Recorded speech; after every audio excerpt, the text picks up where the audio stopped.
Good evening. The news. The Supreme Court has today charged Julius Catre with the murder of Hubert Delcy, which happened in Béolier last month. In another case before the court today, Yannick Bon, Alison Labiche, and Amida Moustache were charged with association for drug trafficking and possession with intent to traffic. In this case of conspiracy for drug trafficking and possession with intent to traffic, there are now 3 defendants, including 2 military personnel, Yannick Bon and Alison Labiche, both from the Coast Guard. As for Amida Moustache, she was in possession of a controlled drug, namely heroin, following a search of her home. 2 defendants were released on bail with the obligation to surrender their passports to the police. Yannick Bon remains in custody until next Monday. Julius Catre's guilt has been established in the Béolier murder trial, but he is seeking legal aid. In the case of conspiracy to use artificial explosive at the Grand Transmail petrol station, the defendant, Jimmy Azimia and Andrew Estral, remain in custody and will appear in court on June 5th at the request of Andrew Estral's lawyer, Joël Camille. Patients of Dr. Moti's Medical Gastro Clinic in Victoria will now have access to telehealth services provided by specialists of the Apollo hospitals in Chennai, India.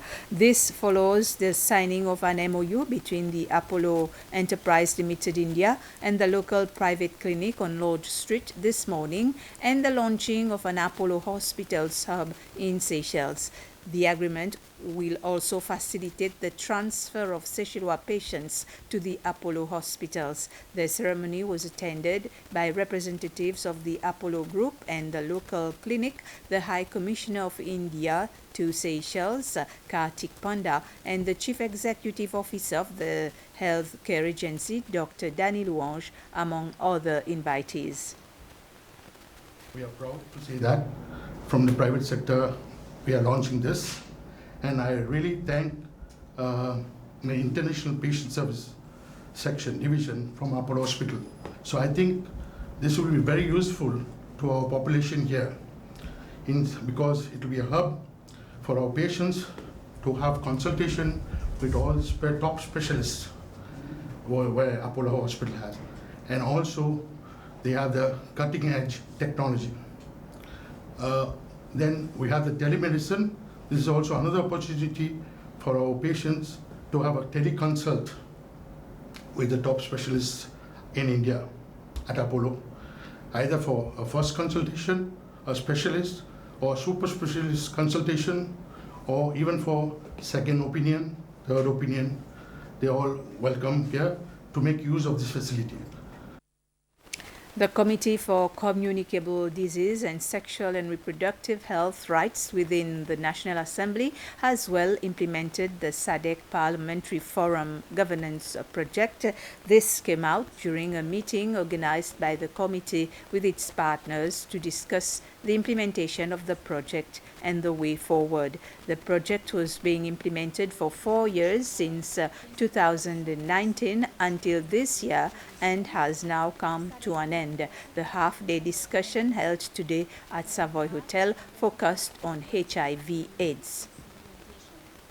The stakeholder meeting is a call for us to work together to formulate a comprehensive plan of action to ensure the sustainability of our efforts in that area. This is the answer that participants are tasked to find here before the day is through. Since we here as a legislature are involved, we can note that there has been a number of pieces of legislation that have been brought for consideration and approval which had direct impact on services looked to SR/HR. Legislation has to change as the problems change. And I want to say the result of this workshop may yet be another piece of legislation being amended and enacted, which will allow us to continue with the battle. The Archbishop Macarius Foundation of Seychelles has expressed great sadness following the death of Archbishop Emeritus Fren Chang Him, who was the longest-serving member of the organization's board. Chief Justice Ronnie Govindan, who is the chairperson of the foundation, says that his tireless devotion to the causes of the vulnerable and the needy members of our society will never be forgotten. Archbishop Chang Him's presence in the organization contributed in making it the success that it has become, and his absence will be greatly felt, he says. Justice Govindan adds that Archbishop Fren Chang Him was one of the greatest, most noble and kindest souls of our society, a Christian soul who touched the hearts of many who took their suffering on his shoulders and gave comfort and kindness to all. He will remain in our hearts forever, known as one who had a deep sense of justice and a great unifier. The judiciary, together with the legal community of Seychelles, express its deepest condolences to his family and loved ones. We've come to the end of this news summary. Thank you for watching. Good evening.